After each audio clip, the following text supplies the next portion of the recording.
বিসমিল্লাহির রহমানির রহিম।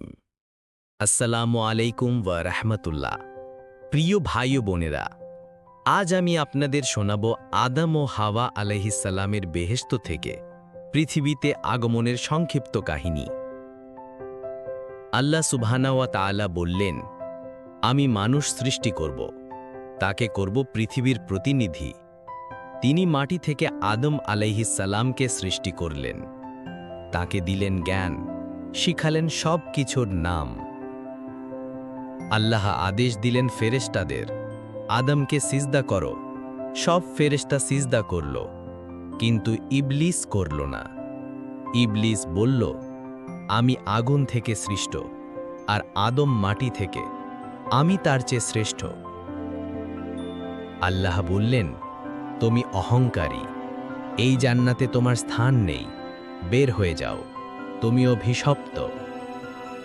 ইবলিস প্রতিশ্রুতি দিল, আমি আদম ও তার সন্তানদের পথভ্রষ্ট করব, তাদের জান্নাত থেকে সরিয়ে দেব। আল্লাহ আদম ও হাওয়া আলাইহিসসালামকে রাখলেন জান্নাতে, বললেন, সব কিছু খাও, চলাফেরা করো, কিন্তু ওই গাছের কাছে যেও না। ইবলিস হাসল ফিসফিস করে, বলল, এই গাছ চিরজীবী হওয়ার রহস্য, এটা রাজত্বের চাবি। আদম ও হাওয়া আলাইহিসসালাম ভুল করলেন, গাছের ফল খেলেন।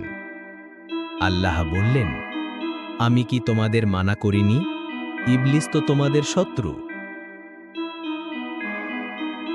হে আমাদের রাব, আমরা নিজেদের ওপর জুলুম করেছি, আপনি যদি ক্ষমা না করেন, আমরা ধ্বংস হয়ে যাব।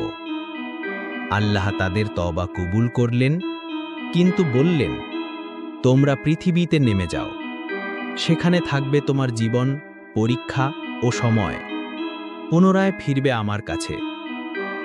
এই ছিল আদম আলাইহিসসালামের জান্নাত থেকে পৃথিবীতে আগমনের সত্য কাহিনী।